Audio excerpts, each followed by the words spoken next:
Hello दोस्तों, तो आज हम लोग पढ़ने वाले हैं बैलेंसिंग।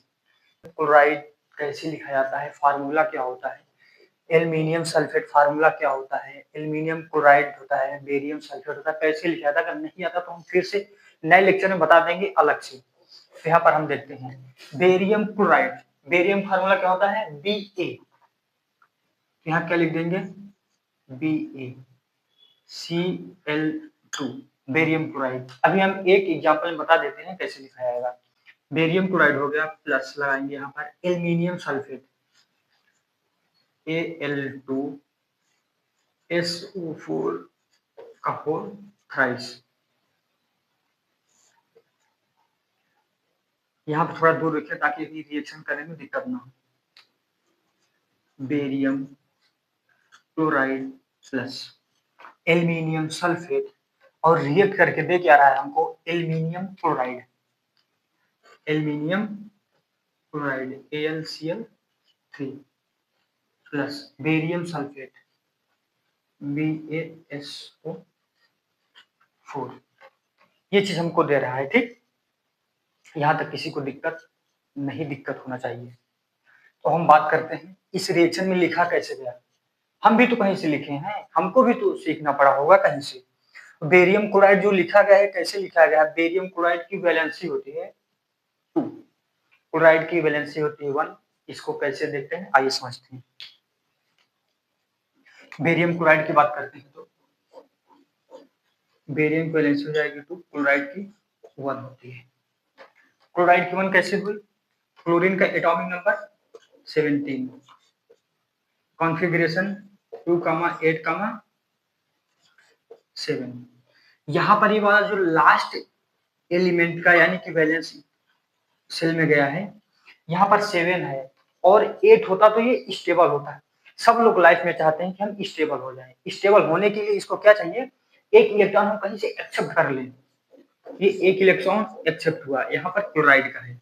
एक इलेक्ट्रॉन जैसे ही एक्सेप्ट हुआ तो यहाँ पे क्या हो जाएगा, 2,8,8। यहाँ पे क्लोराइड का -1, बैलेंस ये हुई, ठीक। यहाँ पर अब बेरियम की यहाँ पे 2 थी, इसको याद कर लेना। अभी हम एक चार्ट दे देंगे उसको याद करने के लिए। तो यहाँ क्या हो जाएगा, Ba2Cl1। यहाँ पे प्लस माइनस दिखाओ या ना दिखाओ, इससे कोई मतलब नहीं होता है। बेरियम क्लोराइड हो गया यहाँ पर। अब ये जो क्लोराइड वाला है इधर मल्टीप्लाई कर दो बेरियम में और बेरियम वाला क्लोराइड में मल्टीप्लाई कर दो, तो यहाँ क्या बन जाएगा, Ba। बेरियम हो गया, यहाँ पे 1 लगाओ, 1 कोई मतलब नहीं है, 1 से किसी मल्टीप्लाई करोगे वही संख्या आएगी। बेरियम क्लोराइड हो गया, यहाँ पे बेरियम और Cl, ये वाला 2 क्लोराइड तरफ हो जाएगा, तो ये हो जाएगा बेरियम क्लोराइड, ठीक। यहाँ पर ये बना, यहाँ पर यही चीज बना था। अब कैसे बना इसको हम डिनोट करके बता दिए। यहाँ पर ये वाला यहाँ पर बन गया, कैसे बनता है। अब आगे ही Al2SO4 को Al2SO3 का होल थ्राइस को सीखना है, AlCl3 को सीखना है, बेरियम सल्फेट को सीखना है। तो हम इसको अलग से नेक्स्ट लेक्चर में समझा देंगे, एक अलग इसके लिए लेक्चर ही डेडिकेट कर देंगे, ठीक। अब हम बात करते हैं बैलेंसिंग करने के लिए। हमारा जो यहाँ पे मेन मकसद है, यहाँ पे मेन जो टारगेट हम लेकर आए हैं, हमको बैलेंसिंग सीखना है, तो बैलेंसिंग करते हैं। तो यहाँ पे रिएक्टेंट और प्रोडक्ट में सबसे पहले क्या करेंगे, हम एलिमेंट लिखेंगे। रिएक्टेंट में जितने एलिमेंट है हम पहले उसको एलिमेंट को लिखते हैं। यहाँ क्या हो जाएगा, पहला बेरियम है एलिमेंट, दूसरा क्लोरीन है, तीसरा एल्युमिनियम है और चौथा SO4 यानी कि सल्फेट, ठीक। ये हो गया। अब हमारा ये रिएक्टेंट में कितना है और ये प्रोडक्ट में कितना है, कितना बन गया। अब इसको हम टेबल के फॉर्म में बना लेते हैं।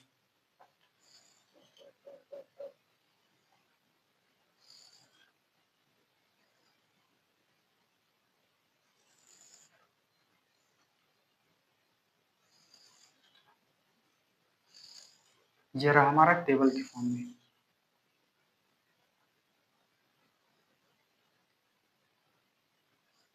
यहाँ पे क्या हो जाएगा, ये नंबर ऑफ एलिमेंट है, यहाँ पे एलिमेंट है, ये एलिमेंट है, ये रिएक्टेंट साइड है, प्रोडक्ट साइड में है, ठीक। इतना हो गया, इतना समझ में आया। पहले हम एलिमेंट को लिखेंगे, यहाँ पे क्या कितने हैं, एलिमेंट हम लिख दिए, फिर रिएक्टेंट, फिर प्रोडक्ट। अब हम गिनना है कि रिएक्टेंट में कितने हैं, यानी कि हम पहले यही देखें ना बैलेंसिंग में, रिएक्टेंट को सबसे पहले यही तो देखेंगे कि नंबर ऑफ रिएक्टेंट में कितने एलिमेंट है और प्रोडक्ट में कितने एलिमेंट है। इसको देखने के बाद हम यही करेंगे ना, उसके बाद हम देखेंगे यहाँ पे क्या चीजें हैं, कैसे हो रही है। अगर हम बात करते हैं रिएक्टेंट की, तो रिएक्टेंट कितना हो जाएगा बेरियम 1, रिएक्टेंट में क्लोराइड यानी कि क्लोरीन 2 हो गया, एल्यूमिनियम 2 हो गया, और सल्फेट 3। ठीक, इतना हुआ रिएक्टेंट साइड में, ये हुआ। अब हम बात करते हैं प्रोडक्ट साइड में क्या हुआ, बेरियम। सबसे पहले लेते हैं बेरियम कितना है प्रोडक्ट में, बेरियम 1, यहाँ पर 1 आ गया। क्लोराइड यानी कि क्लोरीन, यहाँ पर देखेंगे प्रोडक्ट साइड में Cl3, यहाँ पर Cl3, यहाँ कितना हुआ 3 हो गया।